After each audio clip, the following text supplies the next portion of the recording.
पावसाची पहिली सर आली आणि मनातली भटकंती पुन्हा जागी झाली. आम्ही ठरवलं, चला आज काहीतरी वेगळं करूया. पावसाळ्याची ही सकाळ, थोडीशी गार वाऱ्याची, ढगांनी भरलेलं आकाश आणि हातात होती आपली बाईक. ठिकाण होतं पुण्यापासून सुमारे 60 किलोमीटर अंतरावर असलेले मावळ तालुक्यातील एक निसर्गरम्य आणि अद्भुत असं देवस्थान, कोंडेश्वर मंदिर.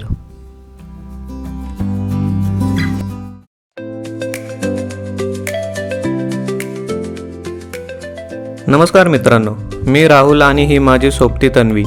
आम्ही तुमच्यासाठी घेऊन आलो एक खास यूट्यूब चॅनल. या चॅनलवरून आम्ही तुम्हाला घेऊन जाणार आहोत प्रसिद्ध देवस्थानं, पर्यटन स्थळं आणि परंपरागत चविष्ट खाद्यपदार्थांची सफर. प्रत्येक व्हिडिओमध्ये असेल एक नवा अनुभव, नवा उत्साह आणि आपल्या संस्कृतीची गोडी. इतिहास, निसर्ग आणि खाद्य संस्कृतीचं जिवंत चित्र तुमच्यासमोर उभं करणार आहोत, अगदी आपल्या मातृभाषेत म्हणजेच मराठीत. शहराच्या गर्दीमधून निघून अगदी काही अंतर पुढे जाताच निसर्ग आपली कमाल दाखवत होता. निळेभोर आकाश आणि डोंगरांनी अंगावर पांघरलेली हिरवीगार चादर पाहून आम्हाला अगदी प्रसन्न वाटत होते.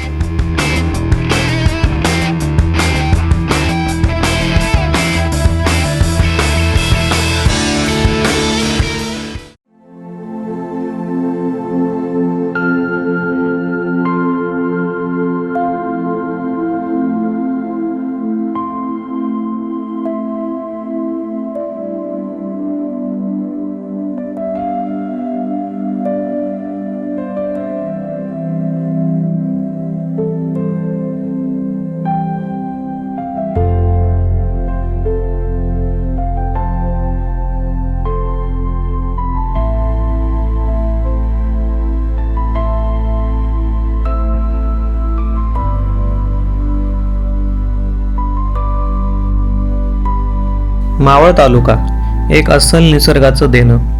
पश्चिम घाटात वसलेला हा भाग पावसाळ्यात तर स्वर्गासारखा भासतो. डोंगर, दऱ्या, ओहोळ, धबधबे आणि प्रत्येक वळणावर नवे सौंदर्य. इतिहासात मावळ म्हणजे शिवरायांचे मावळे. त्यांची शौर्यगाथा इथल्या मातीमध्ये रुजलेली.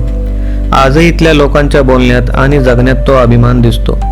आमच्या प्रवासात आम्हाला वाटलं, इथले प्रत्येक झाड, प्रत्येक पावसाची धार काहीतरी सांगत आहे.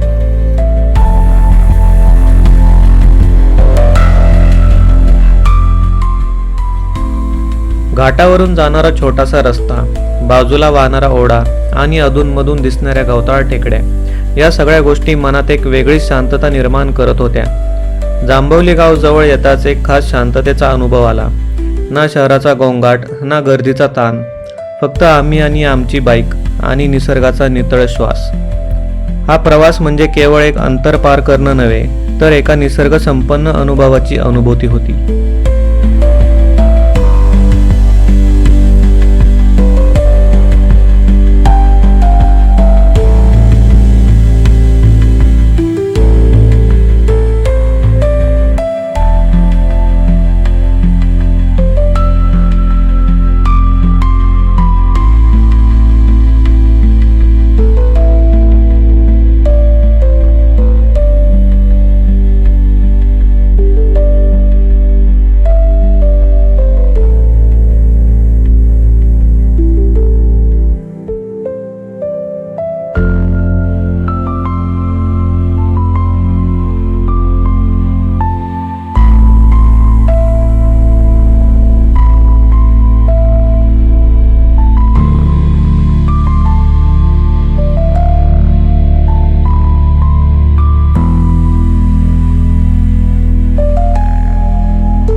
कोंडेश्वराच्या मंदिराकडे जाताना वाटेवर जे काही दिसलं ते केवळ नयनरम्य नव्हतं, तर मनाला स्पर्श करणारं होतं. आणि मग एका क्षणी समोर दिसलं निसर्गाच्या कुशीत वसलेलं ते प्राचीन कोंडेश्वर मंदिर.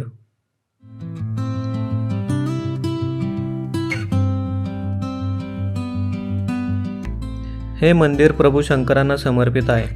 पुरातन शैलीत बांधलेलं हे मंदिर काळाच्या ओघातही मजबूत उभं आहे.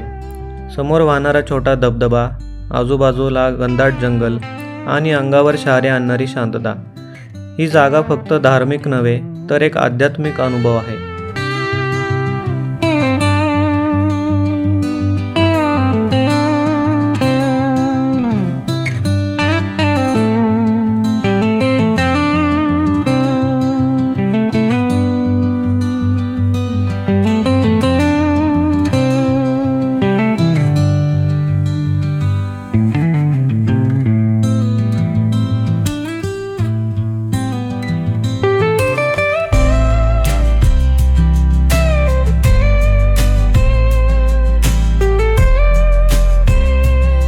तर मित्रांनो, ही होती आजची छोटीशी पण अविस्मरणीय सफर.